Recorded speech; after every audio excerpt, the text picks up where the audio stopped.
Antilia case की जांच के शुरुआती दिनों में अगर महाराष्ट्र एटीएस की बात तब के मुंबई के पुलिस कमिश्नर परमवीर सिंह मान लेते तो शायद एनआईए को बीच में कूदना ही नहीं पड़ता। महाराष्ट्र एटीएस ही एंटीलिया केस को सुलझा लेती, इससे मुंबई पुलिस की भद्द भी नहीं पिटती, लेकिन ऐसा हुआ नहीं।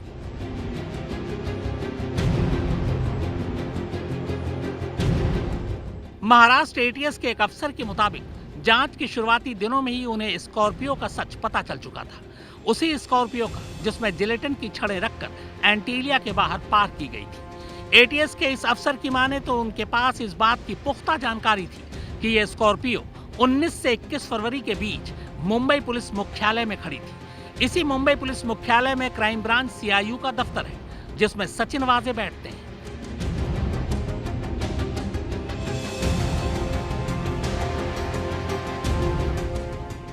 एटीएस ने मुंबई पुलिस मुख्यालय में लगे सीसीटीवी कैमरे की फुटेज को हासिल करने के लिए तत्कालीन पुलिस कमिश्नर परमवीर सिंह को 4 बार पत्र लिखे थे, लेकिन परमवीर सिंह की तरफ से कोई जवाब नहीं आया। यानी एटीएस को वो सीसीटीवी फुटेज नहीं मिले जिनमें 19 से 21 फरवरी की सच्चाई कैद थी। एटीएस सूत्रों के मुताबिक अगर उस वक्त ये सीसीटीवी फुटेज मिल जाती तो एंटीलिया की साजिश और मनसुख हिरेन की मौत दोनों के राज तभी खुल जाते, फिर मामले की जांच एनआईए तक जाती ही नहीं, लेकिन ऐसा हो नहीं पाया।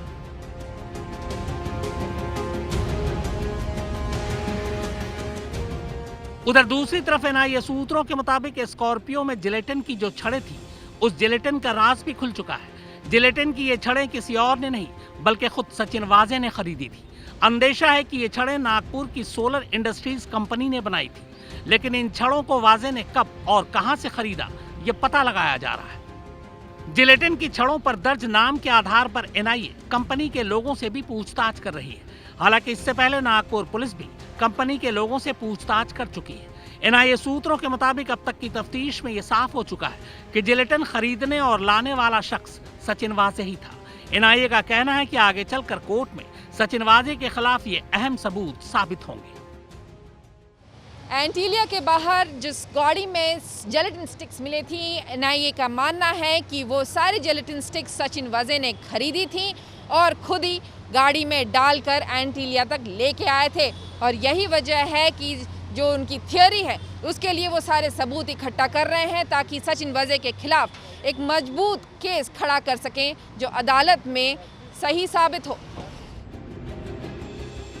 इससे पहले एनआईए ने मंगलवार को एनआईए की स्पेशल कोर्ट में ये कहा था कि जिस मीटिंग में मनसुख हिरेन की मौत की योजना बनाई गई थी, उस मीटिंग में सचिन वाजे और सजायाफ्ता सिपाही विनायक शिंदे मौजूद थे। एनआईए ने दावा किया है कि इस बारे में उनके पास पुख्ता सबूत है। एनआईए ने अदालत को यह भी बताया कि मनसुख हिरेन के कत्ल की सारी कड़ियों को वो लगभग जोड़ चुकी है। एंटीलिया की साजिश और मनसुख की मौत के पीछे का मकसद वो जल्द ही साफ कर देगी। इस बीच एनआईए ने सचिन वाजे के नाम रजिस्टर्ड एक और लग्जरी कार बरामद की है। इस ऑडी कार को 31 मार्च को वसई विरार इलाके से बरामद किया गया है। कुल मिलाकर इस केस में अब तक 8 कारें जब्त हो चुकी हैं। एनआईए सूत्रों के मुताबिक इन सभी कारों का रिश्ता एंटीलिया साजिश, मनसुख की मौत और सीधे सचिन वाजे से। 25 फरवरी को एंटीलिया के बाहर मिली क्राइम ब्रांच से जुड़ी इस कार को 15 मार्च को जब्त किया गया। 16 मार्च को क्राइम ब्रांच के दफ्तर से की गई जब्त। 18 मार्च को सचिन वाजे के घर से हुई जब्त। 18 मार्च को क्राफ्ट मार्केट से हुई जब्त। 22 मार्च को दमन से इस कार को किया गया जब्त। 30 मार्च को नवी मुंबई के कमोठे इलाके से हुई बरामद। 31 मार्च को वसई विरार इलाके से हुई बरामद। एंटीलिया मामले में आखिरकार वो 8वीं गाड़ी मिल गई है। एटीएस और एनआईए दोनों को सचिन वाजे के नाम पर रजिस्टर्ड इस गाड़ी की तलाश काफ़ी दिनों से थी। अब एनआईए इस मामले में ये जानने की कोशिश कर रही है कि क्या वो 8वीं गाड़ी जो काले रंग की है उसका इस्तेमाल हिरण मनसुख हत्याकांड में भी हुआ था। अगर हुआ था तो किस तरह से।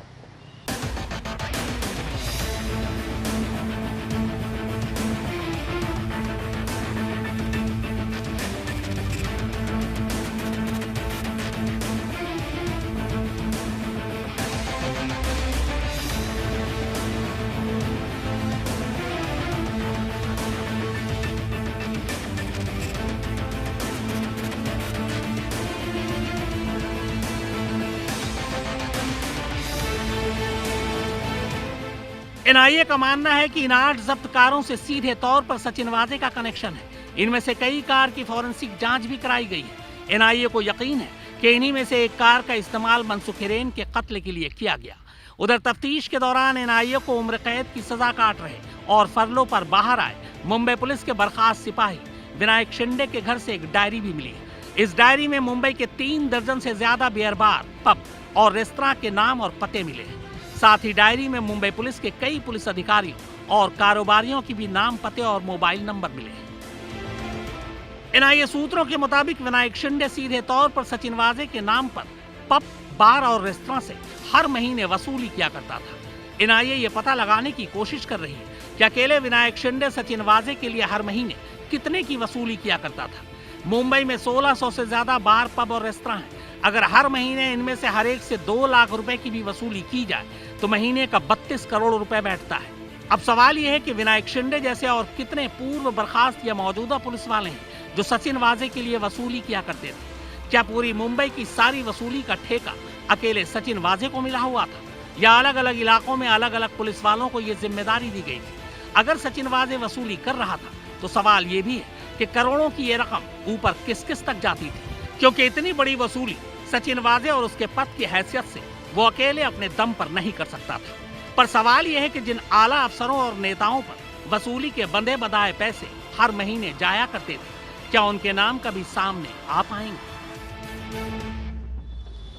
मुंबई पुलिस के बर्खास्त सिपाही विनायक शिंदे के घर से एक डायरी मिली है। इस डायरी में मुंबई के 3 दर्जन से ज़्यादा बियर बार, पब और रेस्टोरेंट के नाम और पते लिखे हैं। जांच एजेंसी मानती है कि विनायक शिंदे, जो एक दूसरे मामले में उम्र कैद की सज़ा काट रहे हैं, ये जब भी जेल से निकलते थे तब मुंबई पुलिस के कुछ अधिकारियों के लिए वसूली का काम करते थे।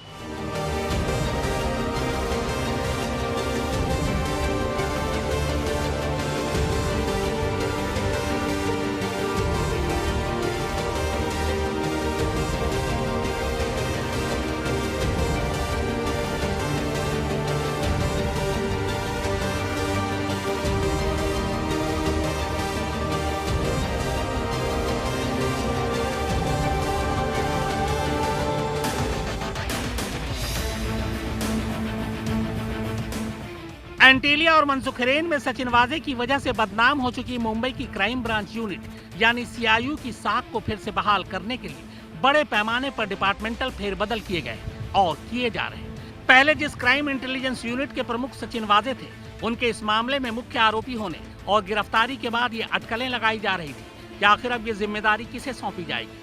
हालांकि महाराष्ट्र सरकार ने इंस्पेक्टर मिलिंद काठे को सचिन वाजे की जगह ये जिम्मेदारी देकर तमाम अटकलों पर रोक लगा दी है। इसके अलावा हाल ही में क्राइम ब्रांच से 65 अधिकारियों के तबादले के बाद यहाँ 24 नए अधिकारियों को भी नियुक्त किया गया है। इसके अलावा योगेश चौहान को एंटी एक्सटॉर्शन स्क्वाड की कमान सौंपी गई है। कुल मिलाकर मुंबई के पूरे क्राइम ब्रांच में एक सचिन वाजे की वजह से उथल पुथल मची हुई है।